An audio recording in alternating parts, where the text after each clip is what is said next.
കാരുണ്യാഭിഷേകം, ആരാധിക്കുന്ന ജീവിതങ്ങളിൽ അത്ഭുതങ്ങൾ കാരുണ്യാഭിഷേകം, കാരുണ്യാഭിഷേകം.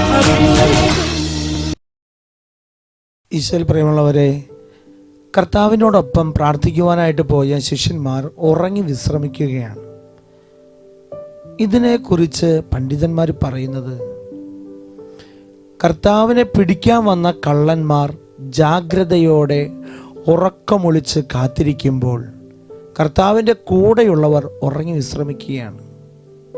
കാവൽക്കാർ ഉറങ്ങുന്നു, കവർച്ചക്കാർ ഉണർന്നിരിക്കുന്നു. കാവൽക്കാരാണ് ഉണർന്നിരിക്കേണ്ടത്.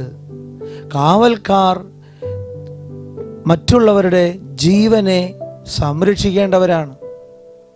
അപ്പോൾ അവർ ജാഗ്രത പാലിക്കേണ്ട സമയത്ത് അവർ ഉറങ്ങി വിശ്രമിക്കുന്നു. എന്നാൽ കള്ളന്മാരാകട്ടെ, അവർ ഉറക്കമില്ലാതെ കാത്തിരിക്കുകയാണ്. അതിൻ്റെ അർത്ഥം ശത്രുക്കൾക്ക് ക്ഷീണമില്ല എന്നുള്ളതാണ്. ശത്രുക്കൾ എപ്പോഴും ഒരുക്കമുള്ളവരാണ്, തയ്യാറായിട്ടുള്ളവരാണ്. നമ്മുടെ ജീവിതത്തിൻ്റെ ആത്മീയതയിൽ നാം ഒരിക്കലും ക്ഷീണിക്കരുത് എന്നുകൂടി ഇത് നമ്മെ ഓർമ്മപ്പെടുത്തുകയാണ്. നമുക്ക് ക്ഷീണങ്ങൾ വരുന്ന ഒരുപാട് സമയങ്ങളുണ്ട്, അവസരങ്ങളുണ്ട്. അധ്വാനിച്ചിട്ടാകാം, ജീവിതത്തിൻ്റെ ഭാരങ്ങളാകാം, പക്ഷെ നീ ക്ഷീണിക്കരുത് എന്നാണ് പറയുന്നത്. എന്താണ്? നീ ജാഗ്രതയുള്ളവനായിരിക്കണം. നിന്നെ നശിപ്പിക്കുവാൻ വരുന്ന ശത്രു അവൻ ഉറക്കമൊളിച്ച് കാത്തിരിക്കുന്നവനാണ്. നീ എത്ര ക്ഷീണിതനായാലും നീ നിൻ്റെ ജീവനെ ഒരിക്കലും മറ്റുള്ളവരുടെ മുമ്പിൽ നീ വിട്ടുകൊടുക്കരുത് എന്ന് ഈ സംഭവം നമ്മെ ഓർമ്മപ്പെടുത്തുകയാണ്. അപ്പസ്തോലന്മാരുടെ മേൽ ഉറക്കം ആധിപത്യം നേടുകയും കർത്താവിനെ വധിക്കുവാൻ വരുന്നവർ ഉറങ്ങാതെ അവർ ജാഗ്രതയുള്ളവരായി മാറുമ്പോൾ അത് വലിയൊരു വിരോധാഭാസമാണ്. ദൈവത്തിൻ്റെ കൂടെ ആയിരിക്കുന്നവർ ജാഗ്രതയില്ലാതെ അവൻ ഉറക്കത്തിൻ്റെ അടിമയാകുമ്പോൾ കവർച്ചക്കാരും പീലാത്തോസും പുരോഹിത ശ്രേഷ്ഠന്മാരും കർത്താവിനെ കൊല്ലുവാൻ ആലോചിച്ചിട്ടുള്ളവരെല്ലാവരും ജാഗ്രതയുള്ളവരായി. നമ്മൾ ഈ കാലഘട്ടത്തിൽ പഠിക്കേണ്ട ഒരു കാര്യം ഇതാണ്: ആത്മീയത ഒരു ജാഗ്രതയാണ്. ഒരു ഒറ്റ നിമിഷം മതി നാം വളർത്തിക്കൊണ്ടുവന്ന നമ്മുടെ ആത്മീയത നഷ്ടപ്പെട്ടു പോകുവാനായിട്ട്.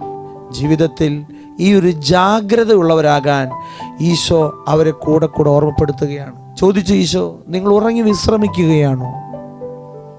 ശരീരം ബലഹീനമാണെങ്കിലും ആത്മാവ് സന്നദ്ധമാണ്.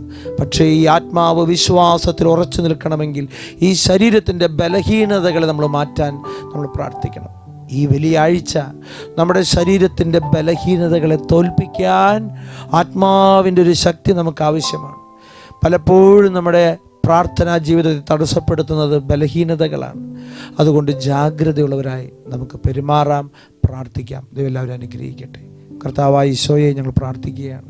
ഞങ്ങളുടെ ആത്മീയതയിൽ ഒരുപാട് ജാഗ്രതയുള്ളവരായിരിക്കുവാൻ, ഞങ്ങളെ നഷ്ടപ്പെടുത്തുന്ന, ഞങ്ങളെ നശിപ്പിക്കുന്ന തിന്മകളിൽ നിന്ന് വിടുതൽ പ്രാപിക്കുവാൻ കർത്താവേ നിങ്ങൾക്ക് കൃപ നൽകണമേ എന്ന് താഴ്മയോടെ പ്രാർത്ഥിക്കുന്നു. മഹിമയിൽ വാഴും മഹോന്നതനേ, മന്നിതിലെന്നും ആരാധ്യനേ, മഹിമയിൽ വാഴും മഹോന്നതനേ, മന്നിതിലെന്നും ആരാധ്യനേ,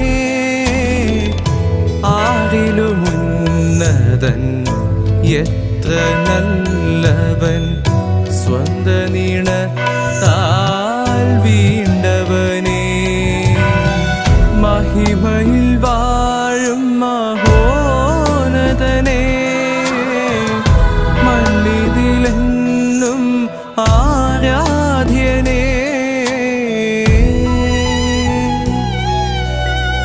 പരിശുദ്ധ പരമദിവ്യകാരുണ്യത്തിന് എന്നേരം ആരാധനയും സ്തുതിയും പുകഴ്ചയും ഉണ്ടായിരിക്കട്ടെ. പരിശുദ്ധ പരമദിവ്യകാരുണ്യത്തിന് എന്നേരം ആരാധനയും സ്തുതിയും പുകഴ്ചയും ഉണ്ടായിരിക്കട്ടെ. പരിശുദ്ധ പരമദിവ്യകാരുണ്യത്തിന് എന്നേരം ആരാധനയും സ്തുതിയും പുകഴ്ചയും ഉണ്ടായിരിക്കട്ടെ.